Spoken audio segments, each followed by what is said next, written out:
In this part, I want to talk about the human brain, cerebrum, and the diencephalon. Look at this picture. In this picture, you can see the structure of the brain. You see that the brain is consists of different parts. We have a cerebrum, which can have the sense of touch, vision, hearing, speech, reasoning, emotion, learning, and fine control of our movement. We have a cerebellum, which can coordinate muscle movement, maintain posture of the body, and our balance. And we have a brain stem, which is very important for some of our vital organ functions. Your heart rate, your blood pressure, your respiratory rate can be controlled in the brain stem. And when we cut the brain in the sagittal section, we can see the next part of brain, which we call it diencephalon. This green part is called diencephalon. It has thalamus, hypothalamus, and pituitary gland, which can regulate some of our body functions. Now, I want to talk about the membrane which can cover our brain and the spinal cord from outside. We call them meninges. But the meninges of our brain is different from the meninges of the spinal cord. Today I want to talk about the cranial meninges or the meninges of the brain. Here you can see the brain tissue. Attached to the brain, we have the first layer of meninges, which we call it pia mater. Pia mater attached to the surface of our brain. It goes up on the elevation of the brain and come down in the depression of the brain. After that, we have this gray layer, which we call it arachnoid matter. The arachnoid matter is the second layer. It doesn't attach to pia mater, and we can see the space between pia mater and arachnoid matter. And this space is full of cerebrospinal fluid. I will talk about this fluid for you later. What is the function of this fluid? The arachnoid in Latin means spider, and you can see some feet for arachnoid matter. These feet can attach arachnoid to the pia mater. The next layer is called dura mater. The dura mater of the brain has two layers. The inner layer is called meningeal dura mater, and the outer layer is called periosteal dura mater. So we have meningeal and periosteal dura mater here. And after that, we have the skull and the scalp. So these are the layers which we have here. Pay attention, the periosteal dura mater is actually the periosteum of our skull bone. The first part which I want to talk about is the cerebrum. The cerebrum, as you see here, has many folds. Because this organ is a big organ with many different functions, and it wants to place in a very limited space. So you can see many folds on the surface. All of the elevations which we have on the surface of the brain is called gyrus, and the plural of the gyrus is gyri. And all of the depressions are called sulcus, and the plural of the sulcus is sulci. So our brain has many elevation and depression on the surface. In the sagittal section, we can divide our brain into right and left hemisphere. This sagittal line, which can divide our brain to right side and left side, is called longitudinal fissure. So, longitudinal fissure can divide our brain to right hemisphere and left hemisphere. The other thing which you need to know about your brain is this. Your brain and spinal cord has two colors, each of them, gray and white. The meaning of gray matter, in the gray matter, we have cell body of our neuron and unmyelinated fibers or unmyelinated axon. And in the white matter, we have myelinated axon. So you know that your neuron is like this. These are the dendrite, and then you have a long extension, which is axon. The cell body of your neuron with the dendrite and unmyelinated axon are located in the gray matter, and the axon, which is myelinated, is located in the white matter. In the brain, the gray matter is outside and the white matter is inside. But in the spinal cord, their location are opposite. In the spinal cord, the gray matter is inside and the white matter is outside. Inside the brain, we have some cavities. These cavities, as you see here, are called ventricles. You can see two ventricles in the same level in right and left hemisphere. We call them lateral ventricles. The lateral ventricles come down to the third ventricle, and third ventricle join with the fourth ventricle. So we have two lateral ventricles, one third ventricle, and one fourth ventricle. These are the space in the brain, and it's full of cerebrospinal fluid. Now, let me show you the different lobes which we have for the brain. Our cerebrum has 5 lobes, and you can see 4 of them here. The frontal lobe, the parietal, occipital, and temporal. Now look at our slides.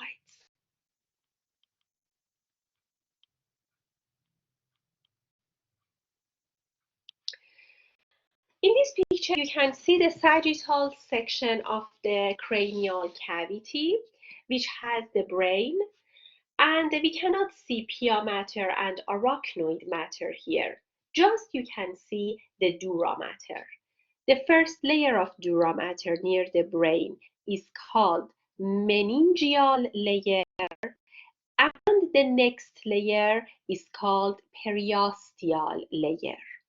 Between the meningeal and periosteal layer of dura mater, we have a space which we call it dural venous sinus.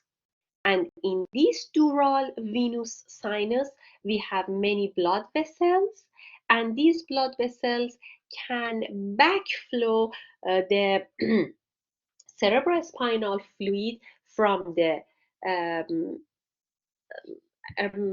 different layers meninges around the meninges to our blood stream. Here you can see the cerebrum. Here the cerebrum has many gyrus and many sulcus.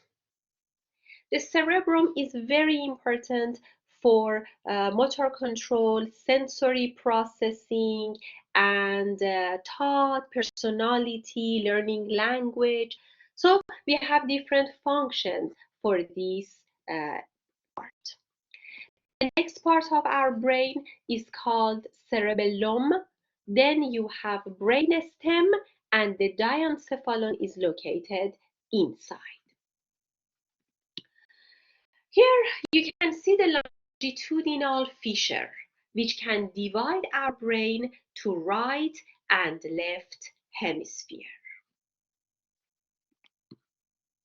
In this picture, you can see the cerebellum. The cerebellum is very important for motor control, and also it can keep our balance and our posture. And this part is called brainstem, which the center of our cardiovascular center and respiratory center is located here. This part is called frontal lobe of the brain. In the frontal lobe, we have our cognition, behavior, personality, and motor control. The next part is called parietal lobe. In the parietal lobe, we have somatosensation. It means that we can receive senses from receive a stimulation from our different senses, and also sense of touch and our position in the space is recognized here. Between the frontal lobe and the parietal lobe, we have a depression. This depression is called central sulcus. On both sides of this sulcus, we have gyrus. Before the sulcus, in the frontal lobe, we have pericentral gyrus. It's important for collateral control of our primary motor function. What is the meaning of, sorry, not collateral, contralateral. What is the meaning of contralateral?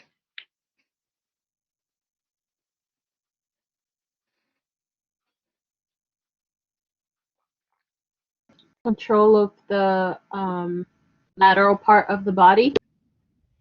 Other side of the body. It means that your right hemisphere can control the left side of your body, and the left hemisphere can control the motor function of your right side of the body. This is the meaning of contralateral control. Yes. And after the central sulcus, you have post-central gyrus. And the post-central gyrus is important for somatosensation. It means that it can receive contralateral input from touch receptor and proprioceptors. So central sulcus, then you have pericentral gyrus and post-central gyrus. The peri is important for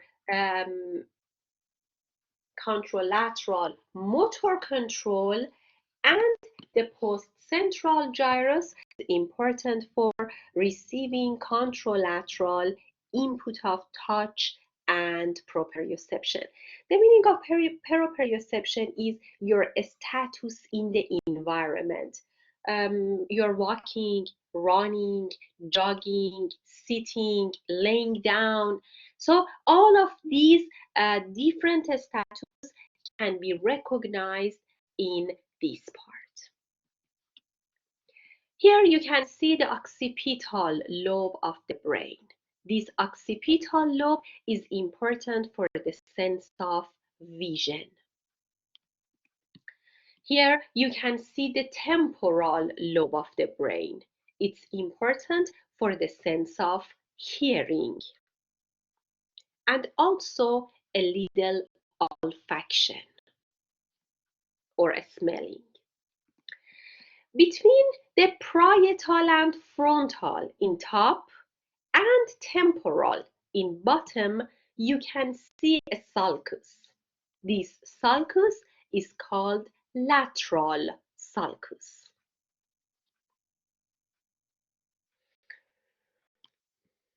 And when we open the lateral sulcus, we can see the fifth lobe of the cerebrum. This lobe is called insula, and insula is involved in emotion, taste, and consciousness. So we need to open the lateral sulcus to see the insula. So these are the different parts in our cerebrum. This is the insula. When we remove the top of the brain, this is the temporal lobe and this is insula. If you look at this picture, you can see the gray matter outside and the white matter inside. Gray matter and white matter. I told you that in the gray matter, we have the cell body of our neuron, the dendrite and unmyelinated axon, and in the white matter, we have myelinated axon. Pay attention, in both parts, in the gray matter and white matter, we have glial cells. So they are located in both sides. And this is the cavity or the ventricle which we have in the brain. This is one of the cavities, which is lateral ventricle.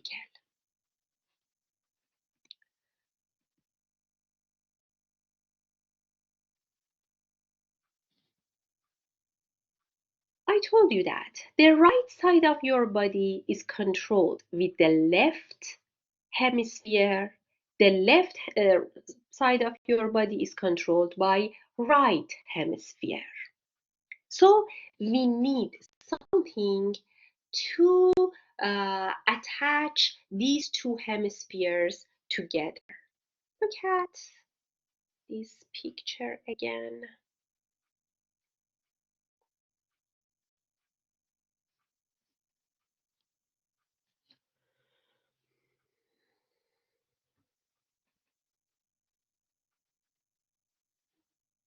Look at here.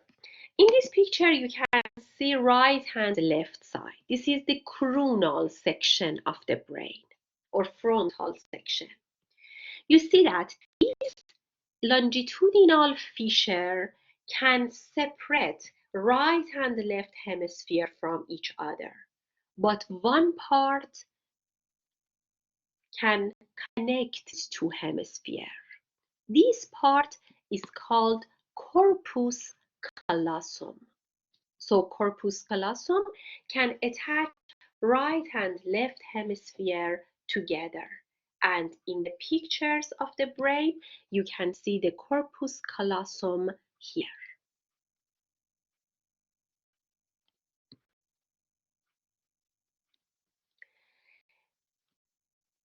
The next part, which can do connection of right and left hemisphere, is this structure.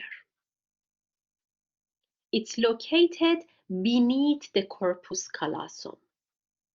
We call it fornix. So in two sides, the right and left hemisphere can connect together, corpus callosum and fornix.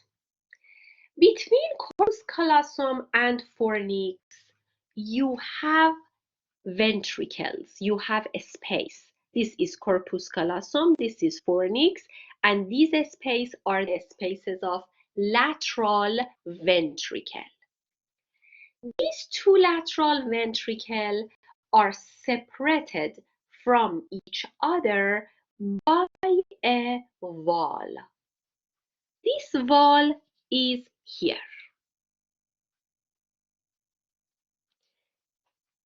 This wall is called septum plucidum. Now I want to find septum plucidum for you.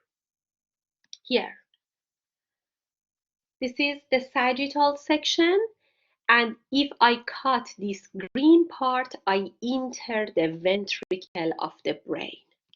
This wall between the lateral ventricles is called septum plucidum. So you can see corpus callosum. This is the fornix. And here you can see septum lucidum. If you cut it in each hemisphere, you come to the lateral ventricle or the cavity. Now I go back to the slides.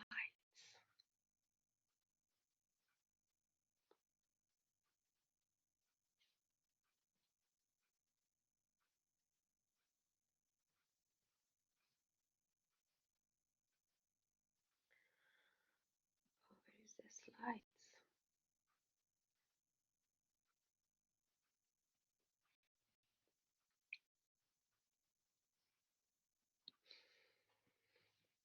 So here you have corpus callosum, which can connect right and left cerebral hemisphere. I will talk about this later. This is septum lucidum, which can separate the right and left lateral ventricle. And this part is called fornix. Again, it can connect right and left hemisphere. Beneath the fornix, we have a pink structure, which is choroid plexus.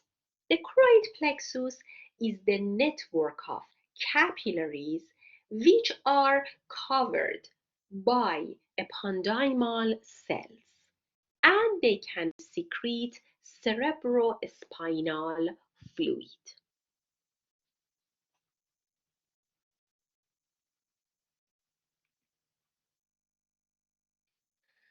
The next part is called diencephalon. The diencephalon is very important for all homeostatic reaction and function in our body. The other important function of this part is filtering unnecessary sensory input. What does it mean? It means that imagine that you are in a very crowded room and you only want to hear my voice. So you focus on my sound only and you ignore the other sounds. This is meaning of filtering information.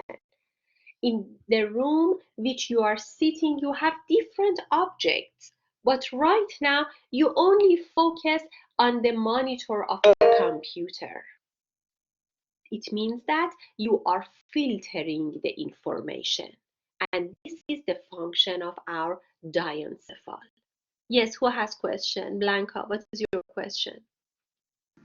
What does it mean when it says it the homostatic functions? What does that mean? You need to tell me what is the meaning of homeostatic function. We talked about it in the first chapter. Right, yeah, the body's ability to remain the same Yes, despite outside. yes, to Um, keep you in balance. And this happened in your diencephalon. so that's what it does. That's what Yes, it sends the messages. yes. Oh, okay. Thank you. Mhm. Here you have the oval structure, which we call it thalamus. The thalamus of right and left side are connected together by interthalamic adhesion. This is interthalamic adhesion. Beneath the thalamus, you have hypothalamus, the center of your thermoregulation, hunger, thirst, hormone release, blood pressure, heart rate, memory, learning, and wakefulness is located in this part. It's small, but almost all function of your body happen here. Now, all of you look at my hand.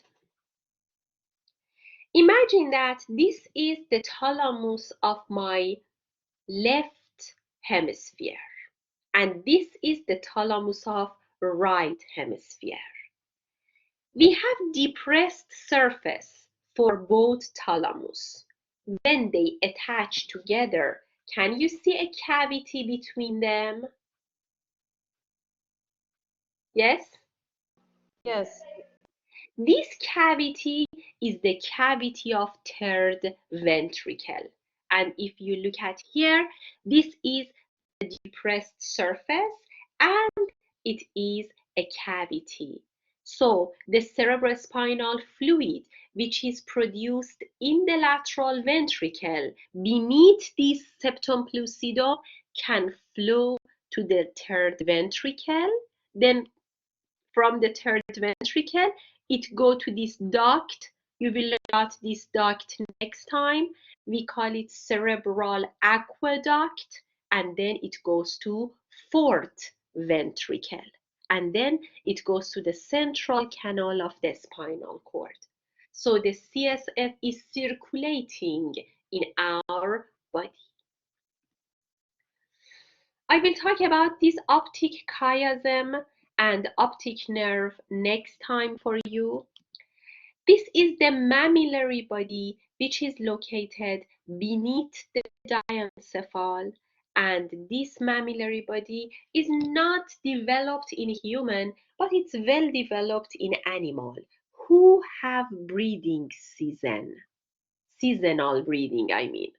In breeding season, the male and female animal have a specific odor or a smell, and they can attract each other to mate and have new offspring. This is the function of mammillary body. It's very important for olfaction memory. And the other thing which we have it in human, for example, all the times I put on, for example, Gucci perfume. And next time when you see me, you remember that I have this smell all the times. So this memory of olfaction is in your brain happen in this part, in mammillary body. All the times you expect a specific smell from, for example, mom's flower or rose flower. This memory of olfaction is located in your mammillary body. And we have a structure which is attached to our hypothalamus. This is hypothalamus, and you can see this stalk. This stalk is called infundibulum, and infundibulum attached to pituitary gland. The pituitary gland is suspended from our hypothalamus. It's very important for release of different hormones. Follicle stimulating hormone, luteinizing hormone, prolactin, growth hormone, thyroid stimulating hormone, antidiuretic hormone, oxytocin, and you will about all of these hormones in ANP2. So this is the master endocrine gland in our body. And do you remember the pituitary gland is located in the sella turcica of the sphenoid bone? So the sphenoid bone, the sella turcica, can protect our our pituitary gland. So this is the chapter 16, the first chapter on the nervous system. You need to go over this picture, print it, go over the different parts of this picture, and next time, first, we will check our answers together, and after that, I will continue to chapter 17. Next week on Tuesday and Thursday, we work on the brain again. Be with me step by step. This part is not hard, but it's full of names, and you need to memorize them gradually. You cannot do it one night before your exam. I will post coloring sheet of this part for you on your blackboard. You don't need to turn in to me this week. You have time until the end of next week to complete your coloring sheet and submit it to your blackboard. Is it clear? Yes. Yes, Blanca. Yes. I have a question about the lecture exam next week. Is it going to be the same amount of questions as the lab? And how much time? No, it's like the first lecture exam. You will have 50 to 60 multiple choice question, and you have 1 minute for each question, and at the end you have 5 extra minutes to check your answers. Okay, thank you. Because I think, well, me personally, I struggle with the one that's select all that apply. And so that takes me a little bit more time to answer during the exams. Because of that, I give you 85 minutes for this exam. You only have 50 questions, but you have 85 minutes. Thank you This so much. because of the multiple answer. But for your lecture exam, no, there are multiple choice and you need to only choose one answer. Okay, thank you very much.